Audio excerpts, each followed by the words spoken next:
When I say T-Rex, what pops into your mind? For most, it's the scaly, boisterous predator that was featured in Jurassic Park almost 30 years ago. And although this was an accurate representation at the time of its release, it is now somewhat outdated. Thanks to advancing discoveries and technologies, we're now closer than ever to discovering the true forms and habits of the T-Rex. I've been interested in and studied dinosaurs for pretty much my entire life, but I've also done additional research for this speech. And in this speech, I will be covering these three discoveries. I'll be comparing predator versus scavenger, scales versus feathers, and roar versus growl. So in all media, not just Jurassic Park, T-Rex is portrayed as a fearsome predator tearing through its prey. However, new info suggests that the T-Rex may have had the eating habits of a vulture rather than those of a lion. Although it is still a fiercely debated subject among paleontologists, the belief that T-Rex was a scavenger is a lot more accepted today than it was back at the time of the film's release. One of the world's most famous and accredited paleontologists, Jack Horner, believes that the massive size of the T-Rex would have been a disadvantage while hunting. He believes that the T-Rex's size would have lent itself more to scavenging, scaring away smaller scavengers, predators, and animals so that it could eat their prey.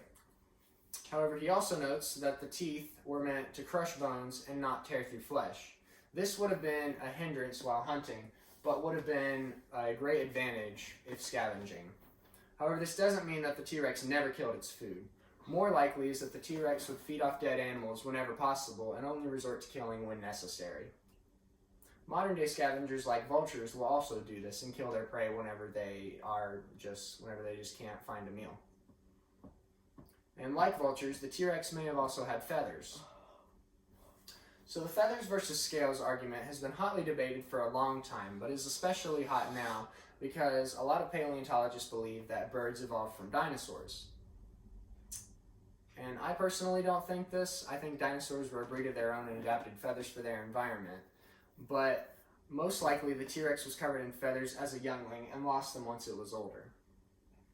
So the purpose of the feathers is still speculated, but for younglings, it's believed that the feathers kept them warm like downy feathers on a chick. So you can see right here how the baby is covered in a bunch of feathers from pretty much head to toe.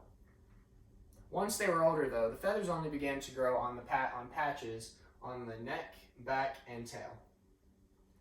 Although a fully feathered T-Rex is highly unlikely, certain breeds did sport a full coat of feathers. The Eutyrannus, recently discovered in China, sported a full coat of feathers, likely due to its colder environment that it lived in. Regardless of appearance, the sound of the T-Rex was sure to strike fear into the hearts of nearby animals, that is, if they could hear it. In Jurassic Park, the roar of the T-Rex was a loud, thunderous call that could deafen any nearby creature. However, scientists now believe that the call of the T-Rex is closer to that of an alligator or an ostrich. Rather than an ear-splitting roar, the T-Rex most likely made a low booming sound that could travel for miles. And I will play an example of that right now.